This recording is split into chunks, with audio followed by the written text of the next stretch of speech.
keeping up with our motto, let learning be a joy and teaching a pleasure. Here we are with the remote teaching and learning process to bridge the gap. Happy learning, students.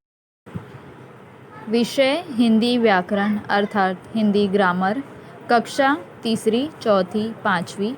वचन number. ये है मीना और ये है टीना। मीना और टीना बहुत अच्छी friends हैं। दोनों के पास टेडी बियर है।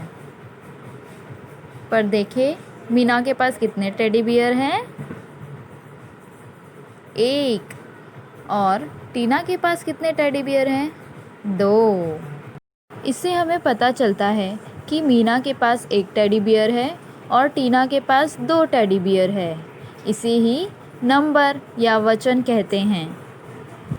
दूसरे शब्दों में संज्ञा के जिस रूप से संख्या का बोध हो उसे वचन कहते हैं। अब हम वचन के प्रकार देखेंगे। वचन के मुख्य रूप से दो प्रकार हैं। पहला है एक वचन और दूसरा है बहुवचन। एक वचन को इंग्लिश में सिंगुलर कहते हैं और बहुवचन को प्लूरल। चलिए वचन की परिभाषा देख लेते हैं। वचन का शाब्दिक अर्थ संख्या वचन होता है। संख्या वचन को ही वचन कहते हैं। शब्द के जिस रूप से एक या एक से अधिक का बोध होता है उसे हिंदी व्याकरण में वचन कहते हैं। अर्थात संज्ञा के जिस रूप से संख्या का बोध हो उसे वचन कहते हैं। वचन के पहला प्रकार है एक वचन यानी सिंगुलर। जिस शब्द से किसी संज्ञा के एक होने का पता चलता है उसे एक वचन कहते हैं। जैसे लड़की खेलती है। लड़की खेलती है, इससे हमें पता चलता है कि लड़की अकेली खेल रही है, यानी वो एक है, इसलिए इसे हम एक वचन कहेंगे। वचन का दूसरा प्रकार है बहुवचन यानी प्लूरल। जिस शब्द से संज्ञा के एक से अधिक होने का पता चलता है उसे बहुवचन कहते हैं। जैसे लड़कियां खेलती हैं। लड़कियां खेलती हैं, यहाँ पर यह पता चलता है कि लड़की एक नहीं है, एक से ज़्यादा है। उनकी संख्या कितनी भी हो सकती है, इसलिए ये बहुवचन है। आइए उदाहरण यानी एग्जाम्पल के माध्यम से हम इसे और अच्छी तरह से समझते हैं। एक वचन के नीचे बैठी है एक बिल्ली और बहुवचन के नीचे कितनी बिल्लियाँ हैं? 5। हमारे बाईं ओर एक ही बिल्ली है, इससे हमें उसके एक होने का पता चलता है, इसलिए ये एक वचन है। हमारे दाहिनी ओर 5 बिल्लियाँ हैं, यहाँ पर बिल्ली एक से ज़्यादा है, इसलिए ये बहुवचन होगा। जैसे बिल्ली, बिल्ली का बहुवचन हो जाएगा बिल्लियाँ। कन्या, कन्या का बहुवचन होगा कन्याएं।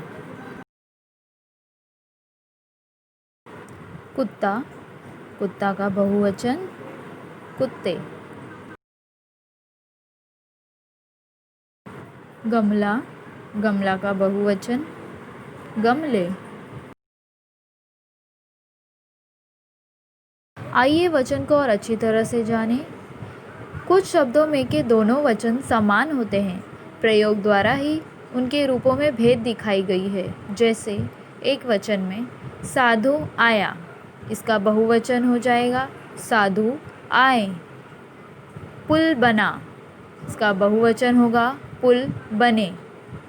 विद्वान आया, इसका बहुवचन विद्वान आए।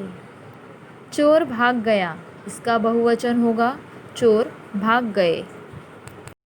इन वाक्यों में आप देख सकते हैं कि साधु, पुल, विद्वान, चोर एक वचन में भी है और बहुवचन में भी।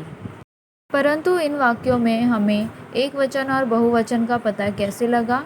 जैसे आया का आए, बना का बने, आया का आए, गया का गए। क्योंकि अंतिम शब्दों से हम एक वचन और बहुवचन का पता लगा सकते हैं।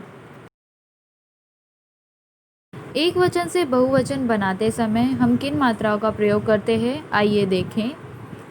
शब्द के अंत में आ की मात्रा ए में बदल जाती है।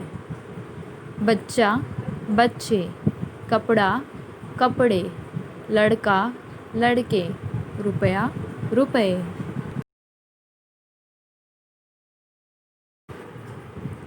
शब्द के अंत में आ की मात्रा ए में बदल जाती है। अध्यापिका, अध्यापिकाएं, कन्या, कन्याएं, महिला, महिलाएं, कथा, कथाएं, कविता, कविताएं, माला, मालाएं। शब्द के अंत में अ की मात्रा ए में बदल जाती है। जैसे पुस्तक, पुस्तकें, नाव, नावें, सड़क, सड़कें, चादर, चादरें, किताब, किताबें।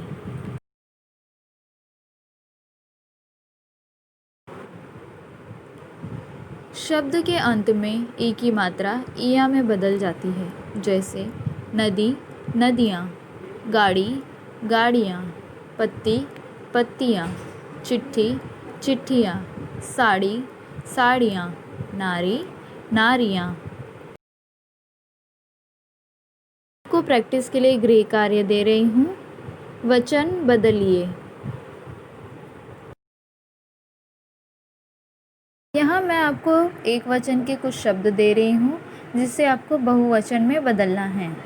लड़का, पत्ता, साड़ी, चप्पल, कपड़ा, कन्या, बात, कुल्हाड़ी। यहाँ बहुवचन के कुछ शब्द दे रही हूँ जिसे आपको एक वचन में बदलना है। बच्चे, मालाएं, नदियाँ, महिलाएं, रुपए, किताबें, सड़कें। इसी तरह से नेक्स्ट लेसन में हम कुछ नया सीखेंगे।